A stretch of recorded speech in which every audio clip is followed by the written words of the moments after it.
Mask दूल्हा दुल्हन। एक गांव था कमालपुरा। जैसा नाम वैसा ही उस गांव के कुछ रीति रिवाज थे। हर शनिवार को लोग मंदिरों में उल्टा चक्कर काटते थे।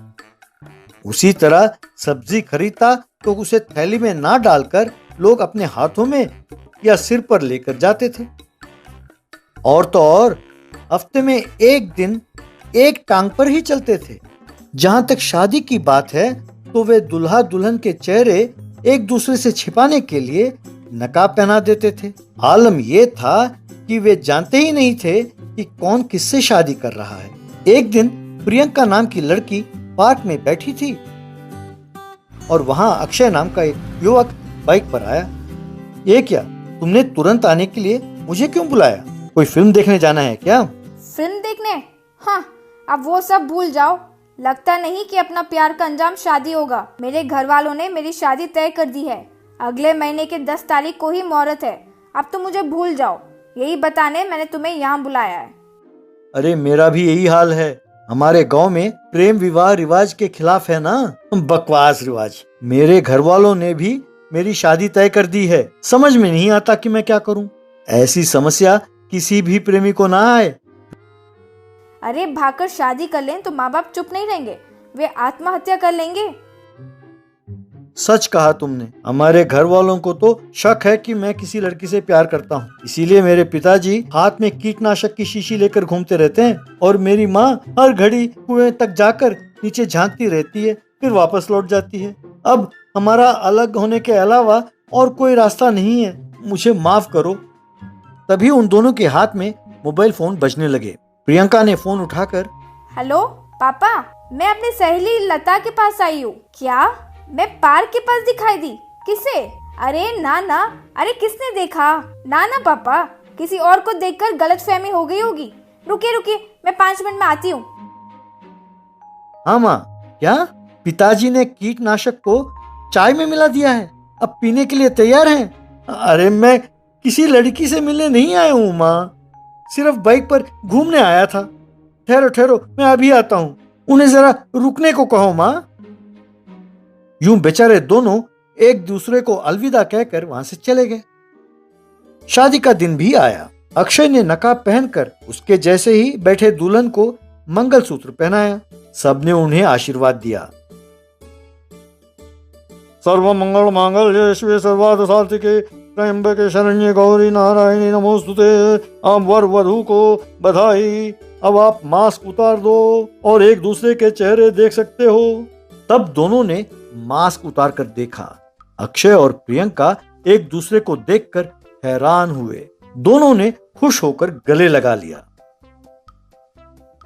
ये देख प्रियंका के पिताजी जीवन, क्या तुम दोनों एक दूसरे को पहले से ही जानते थे? क्या तुम दोनों ने एक दूसरे से प्यार किया है? जी हाँ बाबूजी, हम दोनों कई सालों से एक दूसरे से प्यार करते हैं। इस गांव के रिवाजों से डरकर हम बिछड़ गए। हमने सोचा कि हमारी शादी नहीं होगी और दुखी हो गए। लगता है कि भगवान ने हमारी बात सुन ली। अगर आप सब बुरा न माने तो मैं एक बात कहना चाहती हूँ। वैसे ये कैसे रीति रिवाज हैं? अरे रीति रिवाज सबके भलाई के लिए और समाज के लिए लाभदायक होना चाहिए, ना कि तकलीफ देने के लिए। हमारे रिवाज के कारण किसी को दुख पहुंचता है तो ये गलत है। किसी भी रिवाज को ये हक नहीं है कि दो प्यार करने वालों को अलग करे। अरे रिवाज कभी भी मूर्खता पर आधारित नहीं होना चाहिए। इससे लोगों का और समाज का कभी भी भला नहीं हो सकता। कृपया करके कम से कम अब से ऐसे रिवाजों को बंद कर दे। ये सुनकर सबने ठीक है कहकर सर हिलाया और खुश होकर ताली बजाई।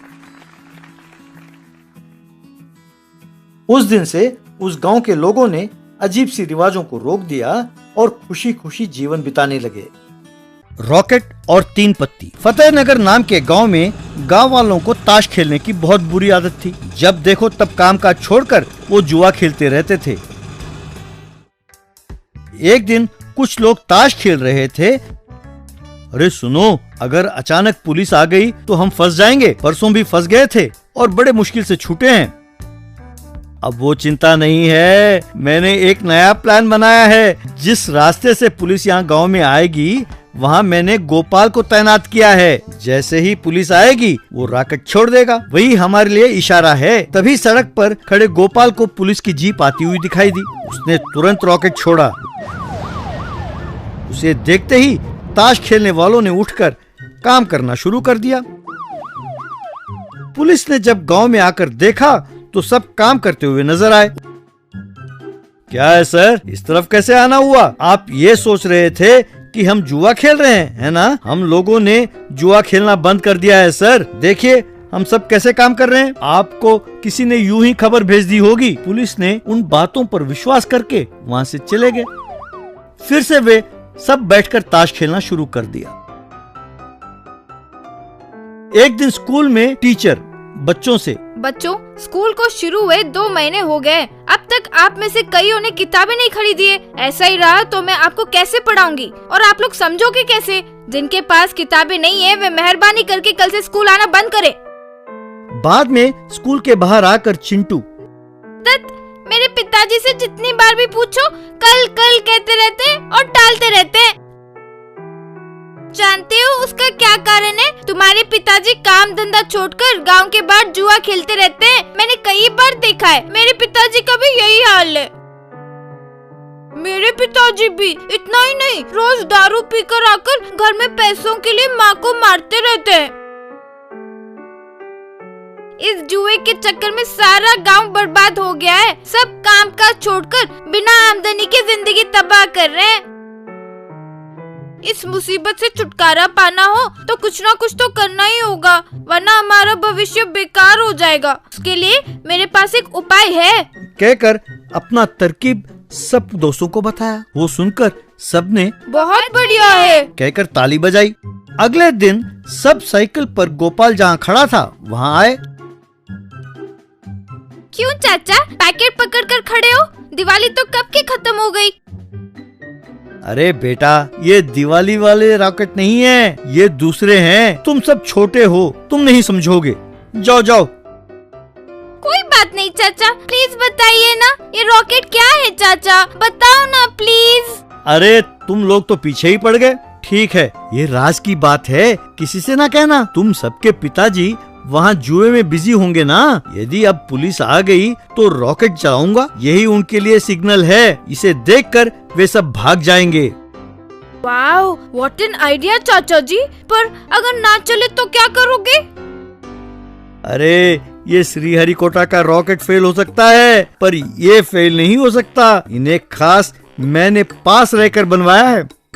पर इतना ओवर कॉन्फिडेंस ठीक नहीं है चाचा। अगर रॉकेट फेल हो गया तो वहाँ हमारे पिताजी तो मुसीबत में फंस जाएंगे। इतने में चिंटू ने धीरे से रॉकेट को सुलगाया। इस बात से अनजान गोपाल, अरे ये क्या, तुम ऐसे सवाल पूछ रहे हो जैसे टेस्टिंग के लिए आए ऑफिसर हो। जाओ जाओ, जाकर अपना काम करो। यूं कह ही रहा था कि रॉकेट हवा में उड़ने लगी। गोपाल भी उसके साथ हवा में उड़ गया। बाप रे, ये क्या कहकर चिल्लाने लगा। गोपाल को उड़ते हुए देख सारे जुआरी परेशान हो गए। कुछ लोग उछलकर पानी में कूदे,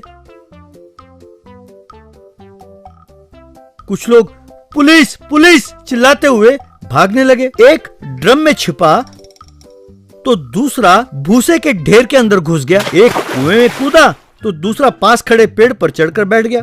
एक का पैर फिसलकर पानी के पास औंधा गिरा तो बाकी उस पर यूं चढ़कर भागने लगे मानो वो पुल पार कर रहे हूँ। वो अरे हाय रे, अरे मैं मर गया। अरे कमीनो, मैं कोई पुल नहीं हूँ, मुझ पर चढ़कर क्यों भाग रहे हो? हटो कमीनो हटो, चिल्ला रहा था। पर सब उस पर चढ़कर जा रहे थे। उसके बाद गोपाल रॉकेट के साथ उनके बीच में जा गिरा। तभी सब बच्चे वहाँ आए।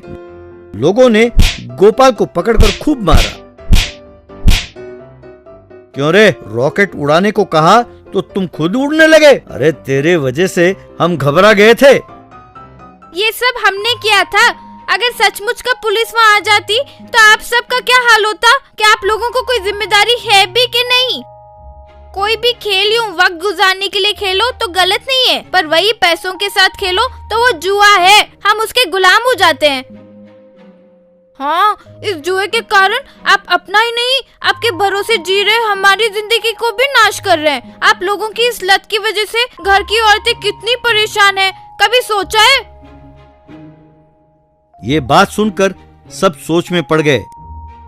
आप सब बच्चे हो, पर बहुत बड़ी बात कर दी आप लोगों ने बेटा। अब से जिंदगी में ऐसी लत से हम दूर रहेंगे, ये हमारा वादा है। यूं सब ने शपथ ली। ये देखकर बच्चे बहुत खुश हुए।